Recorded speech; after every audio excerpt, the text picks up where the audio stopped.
పుష్ప. ఈరోజు వీడియోలో తెలంగాణ స్పెషల్ సర్వపిండిని ఎలా తయారు చేయాలనేది వీడియోలో చూసేద్దాము. ముందుగా కొత్తగా ఎవరైనా మన ఛానల్ని చూస్తున్నట్టయితే వీడియోకి ఒక లైక్ ఇచ్చి మన ఛానల్ని సబ్స్క్రైబ్ చేసుకోండి. ఈ సర్వపిండి చాలా టేస్టీగా ఉంటుంది. మనము ఈవినింగ్ టైంలో స్నాక్స్కి అయితే దీన్ని చేసుకోవచ్చు. ఇప్పుడు ఈ సర్వపిండిని ఎలా తయారు చేయాలనేది వీడియోలో చూసేద్దాము. ముందుగా ఒక మిక్సింగ్ బౌల్ తీసుకుని 2 కప్పుల బియ్యం పిండిని అయితే వేసుకోండి. అలాగే 1 టేబుల్ స్పూన్ నువ్వులు వేసుకోవాలి. అలాగే 1 టేబుల్ స్పూన్ అల్లం వెల్లుల్లి పేస్ట్, ఉల్లిపాయలు, పచ్చిమిర్చి, కొత్తిమీరని ఇలా చిన్న ముక్కలుగా అయితే కట్ చేసుకొని వేసుకోండి. ఇలా మొత్తాన్ని వేసుకున్న తర్వాత మనకి ఎంత కావాలో అంత కారం అయితే యాడ్ చేసుకోండి. అలాగే ఒక హాఫ్ అన్ అవర్ పాటు నానబెట్టుకున్న పచ్చిశనగపప్పుని అయితే వేసుకోవాలి. అలాగే పల్లీలను కూడా ఇలా పొట్టు లేకుండా వేసుకోవాలి.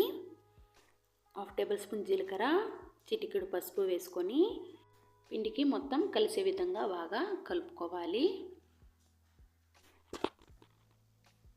చూడండి, ఇలా మొత్తం కలిసే విధంగా కలుపుకొని పిండిలోకి కొద్దిగా నార్మల్ వాటర్ని వేసుకొని కలుపుకోవాలి. మనము చపాతీ పిండి ఎలా కలుపుకుంటామో దానికన్నా కొద్దిగా సాఫ్ట్గా ఉండే విధంగా కలుపుకోవాలి. చూడండి, ఇలా కలుపుకోవాలి. ఇలా కలుపుకొని దీని ఒక పక్కన పెట్టుకోండి.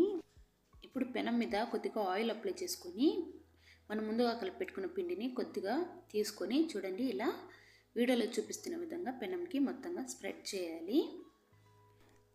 ఇప్పుడు చూడండి, వీడియోలో చూపిస్తున్న విధంగా ఇలా చిన్న చిన్న రంధ్రాలు అయితే పెట్టుకోండి. ఇలా చేయడం వల్ల మనకి సర్వపిండి ఈవెన్గా అయితే కుక్ అవుతుంది. చూడండి, ఇప్పుడు ఇందులోకి కొద్దిగా ఆయిల్ని అయితే వేసుకుంటున్నాను. ఇప్పుడు దీని మీద లిడ్ క్లోజ్ చేసేసి 5 మినిట్స్ లో ఫ్లేమ్లోనే ఉడికించుకోవాలి. ఈ రెసిపీ మొత్తం మనము లో ఫ్లేమ్లోనే పెట్టుకొని చేసుకోవాలి. అప్పుడే మనకి సర్వపిండి చాలా టేస్టీగా అయితే ఉంటుంది. చూడండి, ఇప్పుడు ఇంకో వైపు అయితే టర్న్ చేసుకున్నాను. మళ్ళీ ఒక 5 మినిట్స్ పాటు లిడ్ క్లోజ్ చేసి ఉడికించుకోండి. చూడండి, ఇప్పుడు మనకి సర్వపిండి గోల్డెన్ కలర్లోకి వచ్చేసింది. ఇప్పుడు మనకి ఇది పర్ఫెక్ట్గా ఫ్రై అయింది. ఇప్పుడు దీన్ని తీసేసి ఒక సర్వింగ్ ప్లేట్లోకి అయితే సర్వ్ చేసుకుంటే చాలా టేస్టీగా ఉండే తెలంగాణ స్పెషల్ సర్వపిండి అయితే రెడీ అయింది. ఇది మనము చాలా ఈజీగా అయితే చేసుకోవచ్చు. టేస్ట్ కూడా చాలా బాగుంటుంది. ఖచ్చితంగా మీరు కూడా ఈ రెసిపీని ట్రై చేసి ఎలా వచ్చిందో కూడా నాకు కామెంట్ చేయండి.